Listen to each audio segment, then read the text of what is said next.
So this is a really exciting time right now for the Blue Jays. They've advanced to the World Series since 1993.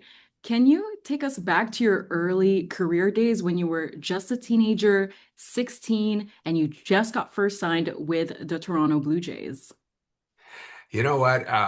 Seems like it was yesterday, but it was a long, long time ago. So, as you mentioned, I was signed by the Jays in 1989, and then I was assigned to St. Catharines, Ontario. So, go figure, a young kid from Aguadilla, Puerto Rico, then all of a sudden find himself in like Canada. All I know was like it was close to Niagara Falls. We didn't know where St. Catharines was, but it was the start of a dream. There was a bunch of kids like me, probably 17, 18, 19-year old that wanted to start a career. And we were there. We thought that was the biggest stage in the world. Little that we knew, but it was a great start. People there were kind, they were nice. We really enjoyed it. It was fantastic time. We got some good memories. We got around on a bike. I remember we rented a bike to get from the house to the stadium, and I used to live with a fellow catcher at the time. I was a catcher, Panamanian Oscar Garcia. So it's just so many fun memories of that time in St. Catharines that it seems like it was yesterday, but it was a long, long time ago. Yeah, and I also have this photo of you actually right here. This was when you were with them. And I wanted to ask, like, how did being part of the Baby Jays impact your baseball career?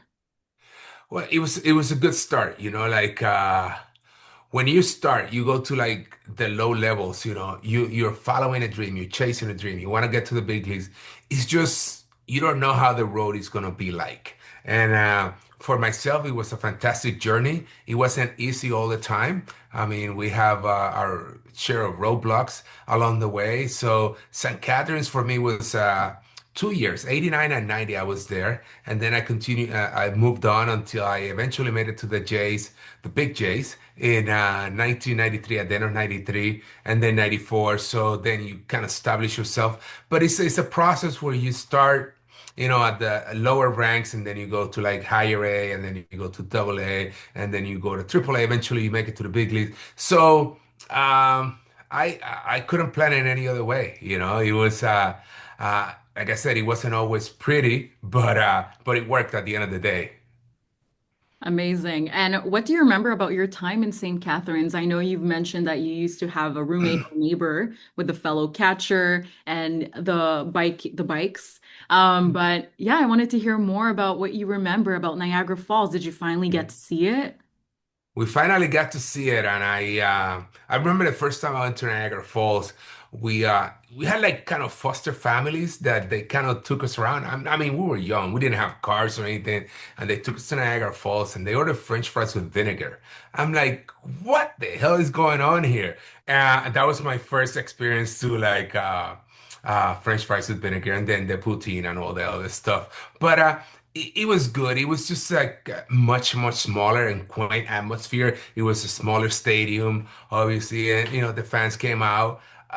It's just, I guess every big leaguer, we look back to our career and we appreciate all those moments. We remember the trips to Hamilton. We remember the bus rides to Oneonta and all the other cities in the New York Penn League at the time. So I will always cherish that, and I will always remember the all the effort that a small minor league team put together to keep a farm team afloat. I remember the general manager at the time, Helen Harrigan, if I recall correctly, as her name. She was always available. She was always good to us, and I remember that. It makes a difference. So let's go back to 1993. Mhm. This was at this point in between you were playing with different teams and now you were playing with the Toronto Blue Jays. You just joined the team. What was that like? It was like a dream come true. I started my season in Double A in Knoxville Smokies, actually in the Southern League, and then towards the end of the year when the roster expanded, we were gonna get called up to Toronto. And this is a funny story. I knew I was going to the majors, for 17 days before I actually went because the big team was in a pennant race. So younger kids like us, we weren't going to crack that lineup. We weren't going to play. So our team ended up in the playoffs. So we ended up all the way in the final. So for 17 days, I'm playing double A, and knowing that I would be eventually going to the big leagues when I was done. But you didn't want to, you had a good season. We had a commitment with our team. We wanted to do good. We wanted to win the double A championship, but we also wanted to make it to the big leagues. But we kind of knew that we weren't going to play. So it was a little bit of a bittersweet, but it was great. I remember going to, I got called up and I went to Minnesota for the first time. And I never seen anything like it. In minor leagues, the stadiums are a little bigger. And then I ended up in Minnesota, it was packed. And the first time I went to Toronto, back then it was Skydome, not the Rogers Center. It was just so loud. It was like 50,000 people going crazy.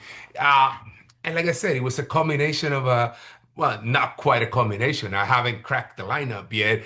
It was like a dream come true. It's like, wow, I'm in the big leagues. So I think it was a good start. I mean, you go in that clubhouse and it was the likes of Roberto Alomar, Joe Carter, and Devon White and Paul Molitor. It's like, wow, you feel like a kid in a candy store. And what does a World Series title mean for a team? What changes with the way players and fans feel about the game?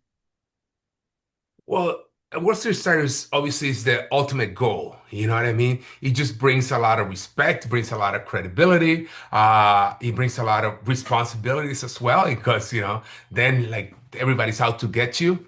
But you play for 162 games. It's like a 6 month season plus spring training to make it to the playoffs, and you have to win two, and then you go in the division and have to win three, and then you have to go in the league champions and you win four. Like all of a sudden you win the World Series, you're like the best team in the league, regardless what everybody said, regardless of all the predictions, whatever it's supposed to look like on paper. At the end of the day, you are a champion. So it is the ultimate goal. So I figure that Toronto is going crazy right now. I figured that those guys are going absolutely they're having a blast right now, and they're like obviously focused on the task at hand. It's not over, you just have to go out there and execute. And at the end of the day, you're gonna play another good team. In this case, it's the Dodgers, but these are the best two teams in baseball right now, and we're looking forward to watch it and enjoy it. And I want to hear more about what advice you have for the Blue Jays. They're entering World Series. What could you tell them right now as advice?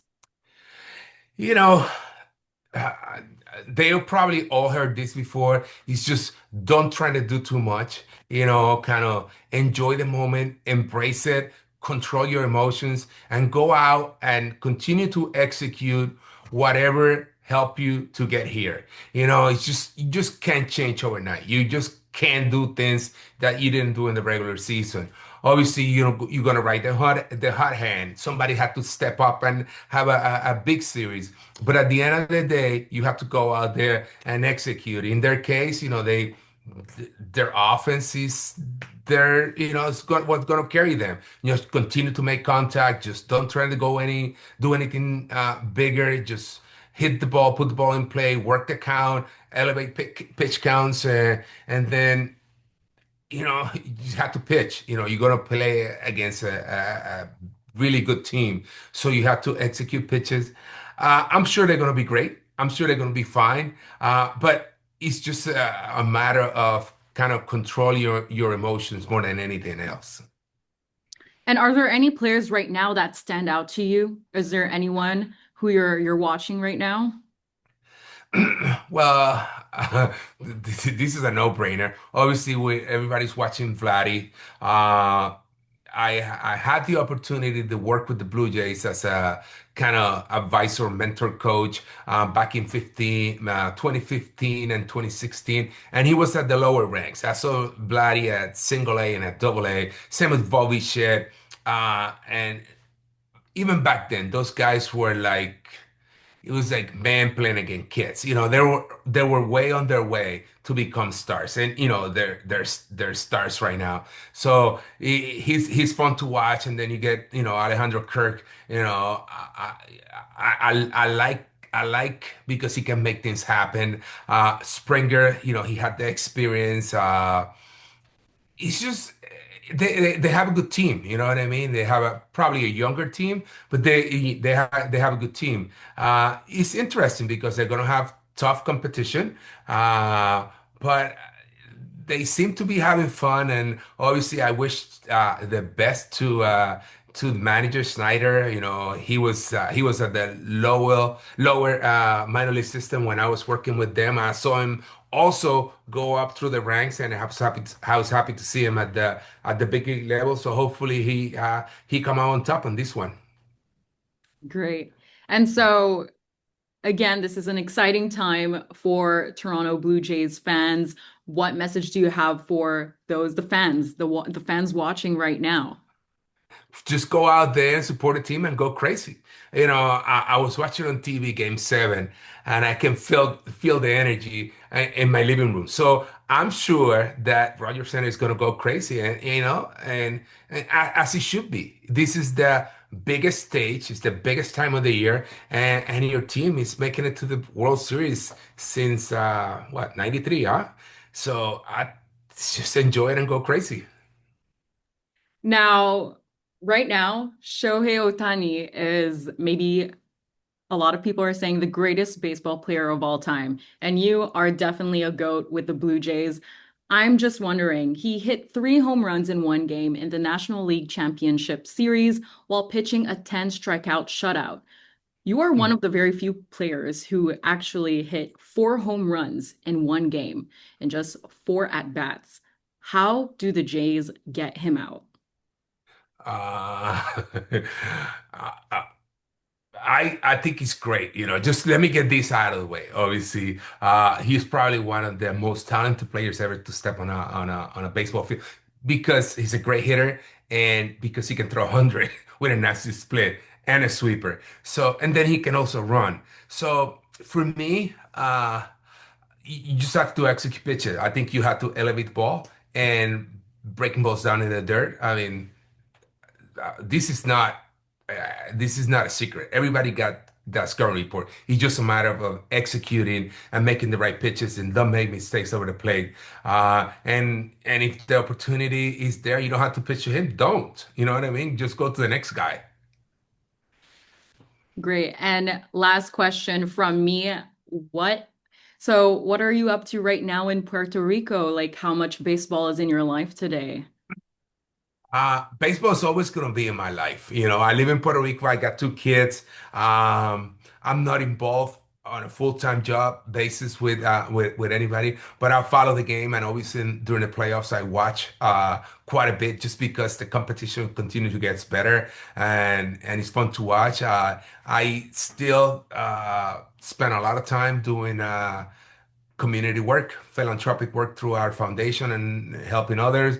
Have a little real estate business that I do on the side. But I'm a homebody. I'm a family man. I enjoy being home, and it's been great. So, even though if I'm not watching every game, with all the technology, you can follow, the apps, you know what's going on. So, but I will be watching tomorrow night. Obviously, I will be watching Saturday night. I will be watching. It's going to be exciting series.